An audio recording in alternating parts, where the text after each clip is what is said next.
Preview. Preview. Preview. Preview. Bienvenue sur ce vlog Vidéo Plus, par tous les temps et en tout lieu, et aujourd'hui sur la Lune, au service de vos plus belles images. Promettre la Lune n'est pas chose raisonnable. C'est le pari pourtant insensé que j'ai tenu auprès de Matt Francine. Matt Francine, bonjour et merci de m'accueillir dans ton studio ici à Genève. C'est moi qui te remercie, Gérard, de m'avoir livré ce fond vert ici dans mon studio. Mais maintenant, il va falloir que tu m'expliques comment ça marche ou bien. Matt, l'incrustation sur un fond vert relève de l'art culinaire. Pour réussir la recette, la boutique Vidéo Plus propose une sélection d'ingrédients de qualité. Le premier de ces articles que je viens de te livrer, c'est ce fond chromaqué de référence 5881 et de marque Lastolite. Sa taille est confortable, 7 mètres par 3, soit 21 mètres carrés. Outre sa texture particulière qui limite le froissement, sa caractéristique essentielle, c'est ce verre si peu commun et si agressif que notre logiciel de montage supprimera pour détacher l'avant-plan. Pour des installations fixes et pour les peintres en herbe verte, il existe une peinture en pot d'un peu plus de 3 litres de référence 5771. Sa marque, Rosco. Revenons à notre toile flashy. Il va falloir la déplacer et la tendre sur un support de fond Manfrotto 314B. Ce kit est composé d'une barre latérale dans laquelle la toile vient se glisser et de 2 pieds réglables en hauteur. Maintenant, la lumière. Essentiel, c'est sa juste répartition qui garantit le succès d'une incrustation réussie. Soyons verts, soyons écolos et remplaçons les vieilles mandarines qui chauffent et consomment beaucoup d'énergie par un kit de 3 panneaux à LED Suite bicolores. Pour terminer cette liste d'ingrédients, je suggère, si vous n'êtes pas équipé, notre pack de montage complet iMac Silver 5K avec Final Cut Pro X. Les caractéristiques de ce pack et de tous les articles précédemment cités, vous les retrouverez sur notre site internet www.videoplusfrance.com. Autre promesse de l'incrustation, le don d'ubiquité, la capacité d'être ici et là-bas. Mathieu, as-tu un souhait particulier ? Oui, Gérard, j'ai un souhait particulier. J'aimerais visiter Paris. Promesse tenue. Pour réussir cette visite parisienne, il a fallu d'abord filmer sur ce fond vert en utilisant une caméra qui dispose d'un format d'enregistrement en 4:2. Pourquoi en 4:2 ? Parce que l'incrustation requiert une grande richesse chromatique. C'est un incontournable pour éviter des contours incertains ou des pixels qui se baladent. Pour un résultat professionnel, à proscrire donc DV, HDV et AVC HD en 4:2.0. L'idéal restant bien sûr du 4.4.4, coûteux en matériel et ou en espace de stockage. Astuce, si vous ne disposez pas de ce matériel, reliez votre caméra ou votre DSLR à une station de montage ou à un enregistreur externe de type HyperDeck Shuttle, Blackmagic ou Atomos Ninja par exemple. Le fond et le placement maintenant. Pour éviter les ombres qui vont parasiter et perturber votre logiciel d'incrustation, vous devez tendre au maximum votre fond vert et limiter les plis. Avancez-vous au maximum sur votre retour pour vous décoller du fond. L'intensité de l'éclairage est un facteur important, mais relativement moins qu'autrefois avec l'amélioration de la sensibilité des caméscopes et l'avènement des gros capteurs. Le dosage judicieux est de mise. Je vous conseille d'éclairer d'abord le fond, uniformément, en plaçant 2 éclairages latéraux pour écraser les ombres. Le 3e éclairage, nous le conserverons pour la face. La bonne mesure, c'est une intensité équivalente sur le visage et sur le fond. Avant la partie montage, les écueils. Le plus évident, c'est le choix des couleurs. Un exemple, cette basket verte.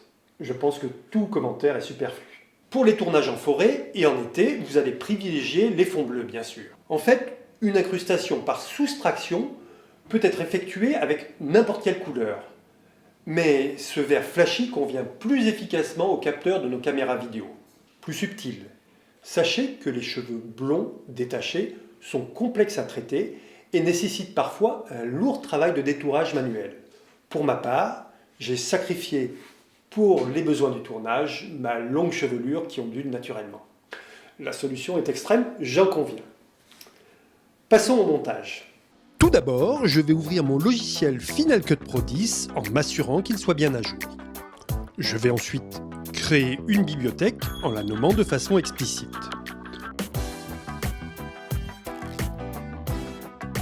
J'utilise le même nom pour l'événement que je vais créer dans cette bibliothèque.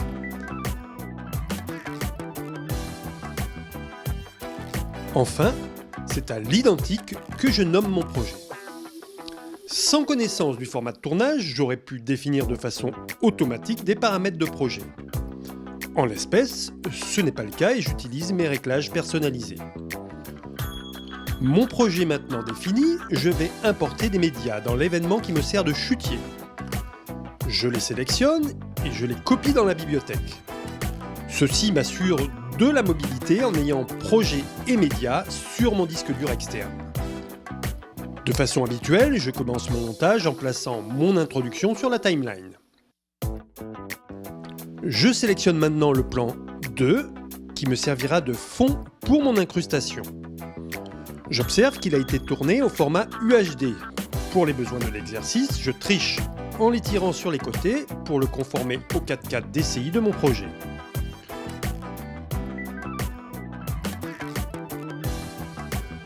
Pour avoir un peu plus de matière, je le duplique.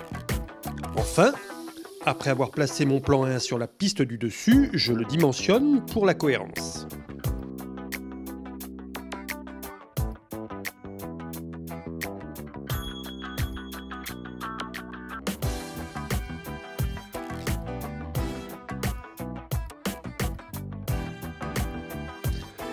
Dans ma palette d'effets Final Cut Pro 10, je vais aller choisir l'onglet Incrustation. Je choisis l'effet Incrustateur et je le place sur mon plan 1. C'est magique et de manière automatique, Final Cut Pro 10 procède au détourage. Bien sûr, en fonction de la qualité de votre tournage, vous devrez ajuster manuellement certains paramètres.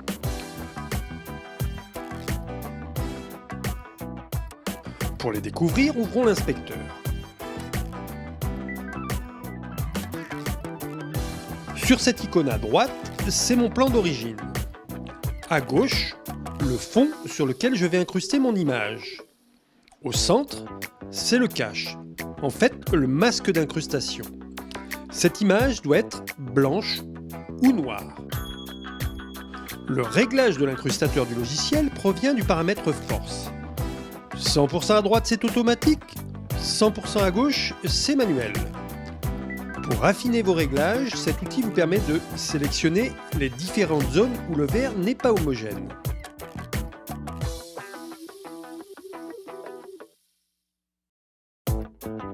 Pour doser justement les bordures, vous devez conjuguer votre action sur les fonctions remplir les espaces et distance des bords. Leurs effets sont contradictoires.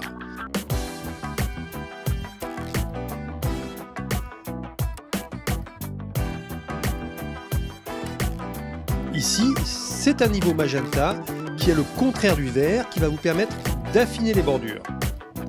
Rappelez-vous, l'incrustation, c'est toujours une affaire de compromis. Notre image incrustée, il ne nous reste plus qu'à l'exporter. Matt, une remarque ? Merci Gérard pour tes explications. Matt, je te remercie toi et ton équipe pour cet accueil chaleureux. Chers clients, je vous remercie de votre attention sur ce poste et je vous dis à bientôt pour une autre vidéo.